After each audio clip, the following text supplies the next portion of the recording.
Hello student, welcome to your social science class. Today our topic is architecture in the medieval period. In our last video we discussed about the meaning of architectures, kinds of monuments, importance of monument architectures and North India and South India के अंदर जो architecture थी उसका मतलब उसका style क्या था, उसकी इम्पोर्टेंस क्या थी, वो सब हम हमारी जो लास्ट वीडियोस के अंदर हम डिस्कस कर चुके हैं। इस वीडियोस के अंदर हम architecture in the sultanate periods वो डिस्कस करेंगे। Architecture in the Mughal periods discuss करेंगे। ठीक है, first we discuss about the architecture in the sultanate period.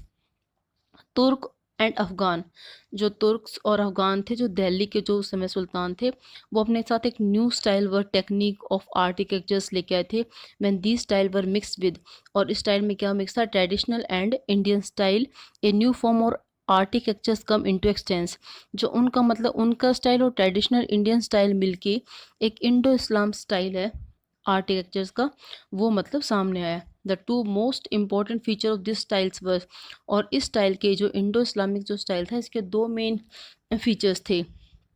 वो कौन सा था, true arch and dome. The true arch is a pointed arch which is not supported by a beam. जो true arch होता था वो क्या होता था, एक ऐसा पॉइंटेड आर्क होता था जो मतलब बीम से सपोर्टेड नहीं होता था। और the dome is a large area, और डोम क्या होता था, एक लार्ज एरिया होता था enclosed by a hollow semi circle roof. Both these forms were based on advance mathematical knowledge and engineering skill. दोनों ही ट्रू आर्क और डोम्स दोनों ही क्या थे, बहुत फेमस थे और एडवांस मैथमेटिकल नॉलेज और इंजीनियरिंग स्किल के ऊपर डिपेंड थे। ये जो ट्रू आर्क और जो डोम थे वो मेनली जो मॉस्क्यू हैं, प्लेसेस हैं, टॉम्स हैं, इनके अंदर इंक्लूड होते थे, मतलब इनमें इनका इस्तेमाल होता था। और बाद में जो प्राइवेट हाउसेस वगैरह जो भी मतलब किंग्स वगैरह अपने लिए बनाते थे, उसमें इसका इस्तेमाल वो करने लगी। जो कुतुब मीनार है वो इसी तरह का एक बेस्ट एग्जांपल इसका। और जो मतलब जो उस समय की जो भी मतलब बिल्डिंग्स वगैरह थे, आर्किटेक्चर्स वगैरह थे, उसमें मतलब डेकोरेट किया जाता था उनको। उसके जो मेन फीचर थे कि उन बिल्डिंग को मतलब अच्छे से डेकोरेट किया जाता था। ठीक है, और उससे क्या होता था, जो स्ट्रक्चर्स उनके जो होते थे मतलब वो काफ़ी रिमार्केबल्स होते थे।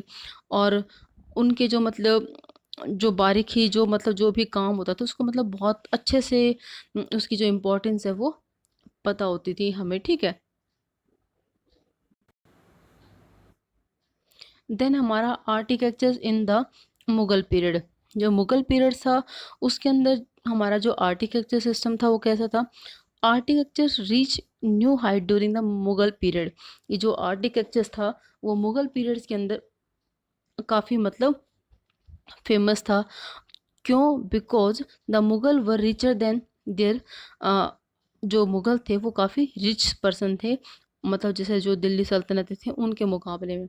उनकी जो बिल्डिंग्स थी मुगल पीरियड्स की, based on Indo Islamic style architectures, the arch and dome continue to be use. वही आर्क और डोम है वो कंटिन्यू उनको यूज़ करते, but now tombs were built on stone. लेकिन अब उनमें चेंज क्या हो गया था कि वो उनको जो उनका जो मतलब प्लेटफॉर्म था वो पत्थर का होने लगा था।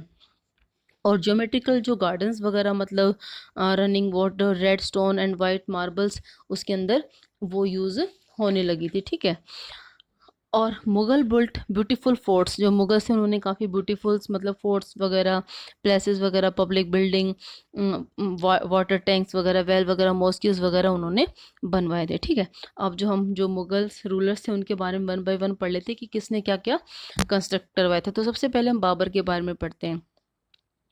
Babar introduce the concept of garden place in India. जो बाबर था उसने सबसे पहले मतलब जो गार्डन प्लेसेस है उनको इंट्रोड्यूस करवाया था इंडिया में। He built beautiful places at Agra, Sikri and Dholpur and laid out garden around them. This garden are properly known as Char बाग।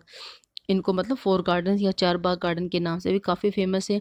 इनके मेन फीचर्स क्या थे कि देवर प्लान एंड लैंड फॉर्मली, कि उनको मतलब प्लान करके बनाया गया था। These garden were placed with in rectangular, और ये गार्डन किस शेप में थे, रेक्टेंगुलर शेप में थे।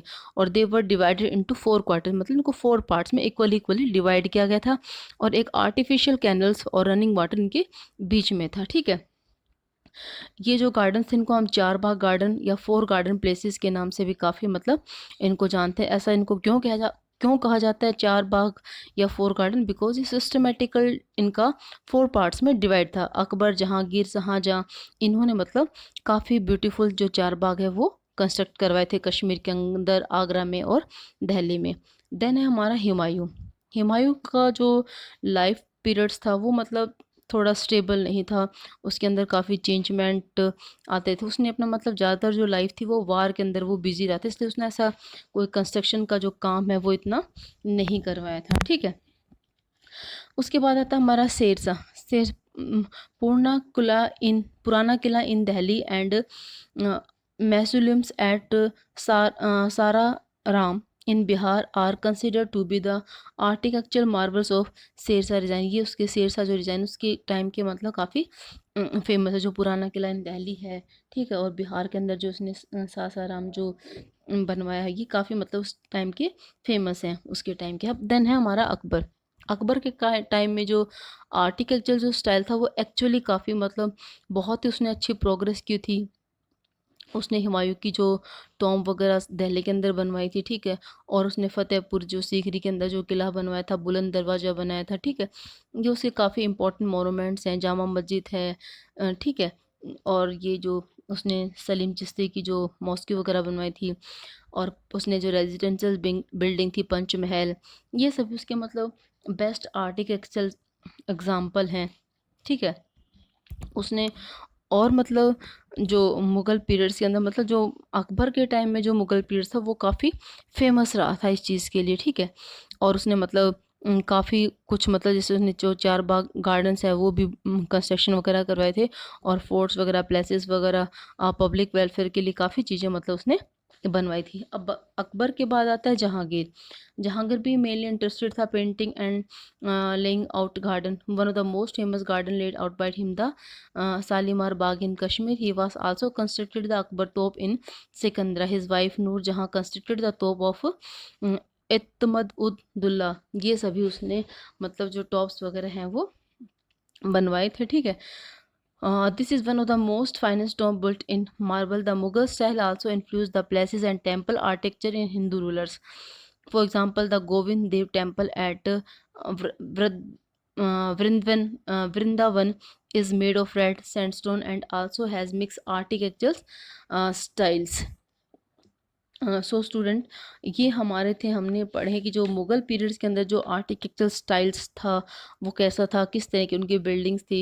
नेक्स्ट वीडियो के अंदर जो हमारा नेक्स्ट टॉपिक है हम वो पढ़ेंगे कि मतलब उनकी इंजीनियरिंग स्किल कैसी थी, उस टाइम के जो रूलर्स वगैरह थे वो मतलब क्यों इनको बिल्ड करवाते थे बिल्डिंग वगैरह, वो सभी चीज़ें हम उसके अंदर रीड आउट करेंगे। और इस वीडियो को मतलब जो आपका फर्स्ट पार्ट है वो भी, सेकंड पार्ट दोनों को रीड आउट करना, तभी आपको जो टॉपिक है वो अच्छे से समझ में आएगा। Thank you.